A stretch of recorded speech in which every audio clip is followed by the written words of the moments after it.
Season 2, Episode 1 of The GodFather Harlem is back. And this is the recap review. As you know from the last season, Bumpy Johnson was fighting this assassin, and the mob was in on him. And now he has sanctions on his life and his family's life, so he's trying to get the sanctions lifted.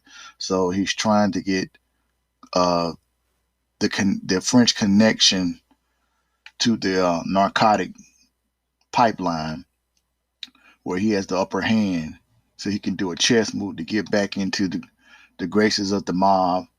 We also see that Malcolm X's suspension from the Nation of Islam, 9-day suspension, is over, and he's trying to come back to the nation.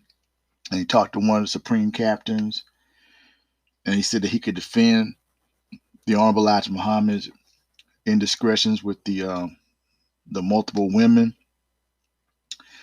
And he said that he could defend him with the Quran. He said that letters were being intercepted, and that was historically fact. There were letters that were intercepted from Malcolm to Elijah and Elijah to Malcolm. Some will say government or people in the nation or whatever. You know, you could decide, do your research on it. But anyway, I digress. But yeah, it comes on. The episode comes on with Bumpy looks kind of scruffy, and he's got a beard, and he's driving the car, a chase against Chin Gigante's henchmen, and they got the new song with Swiss Beats and DMX, and may DMX rest in peace, the legend. And this is a new song that they just put out right before he died. And this episode was dedicated to DMX. So Chin Gigante is trying to find how he can get close to Bumpy to kill him.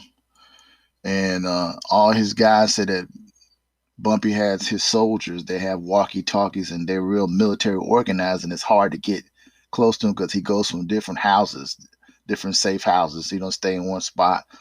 And they were trying to get him. Every time they tried to get him, he was always able to evade them.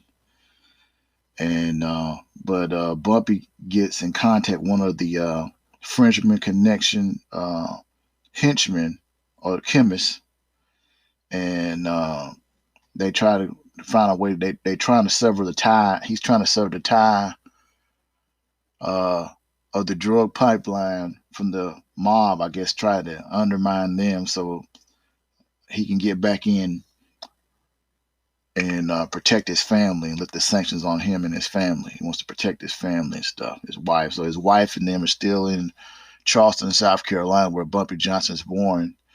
And she's talking to him on the payphone, and he's telling her about if things don't go the way that they're supposed to, that he wants the market to know who he really is, not about not the whole gangster facade about who he is, the real him.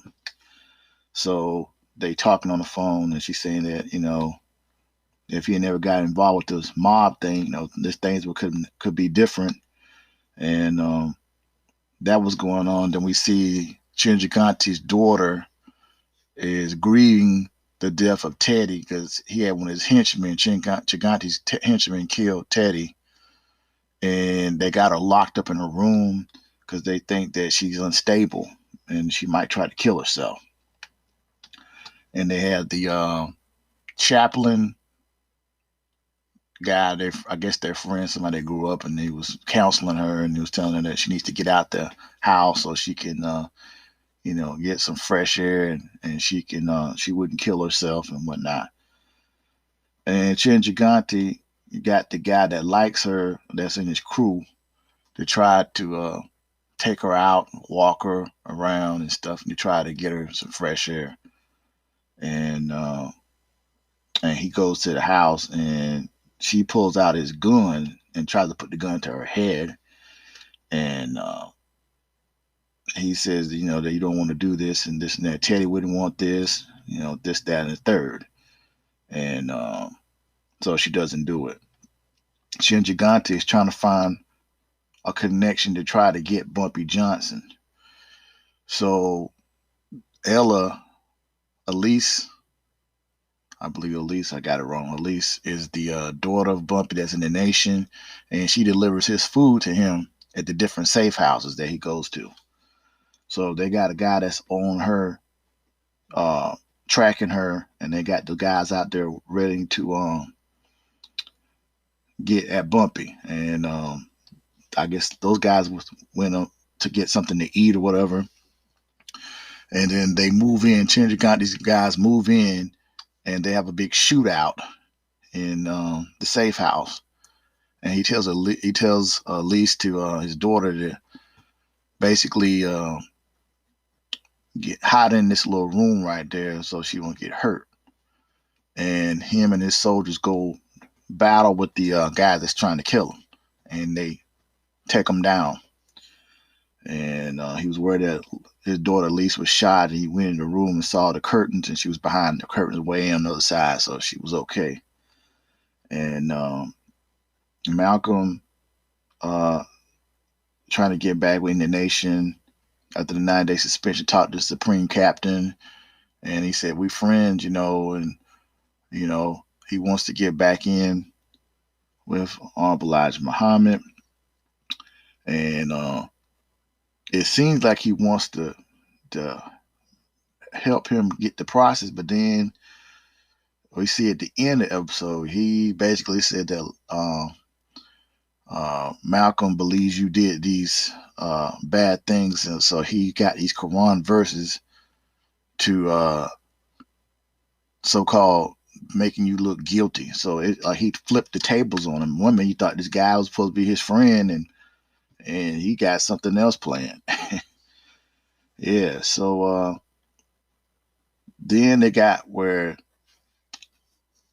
Bumpy and the French Connection people, they go to the meeting with the mobsters.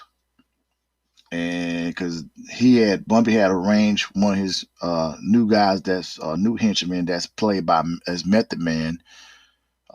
He told him he wanted him to go steal the drugs off the ship, and that way he'll have the upper hand and get back in with the mob and lift the sanctions off him and his family. So they went to the meeting, the big meeting, and they walk up in the meeting, and Chinjagante's having a fit, like he's like ready to kill him. And he basically put his terms out that he can give them their drugs back, but they got to lift the sanctions off of him. And so he has the upper hand on them. So they vote, and the mob bosses vote against Chinjagante. Yeah. And this episode ends. So this was an interesting episode. High power, a lot of action-packed shootouts, and the typical chases and stuff. And really interesting for the second season. Well, this is going to be it for next time. Please subscribe to my YouTube channel, Mujahid72 on YouTube. And please subscribe to my Anchor FM channel, El Mu Tut Amun. Thank you.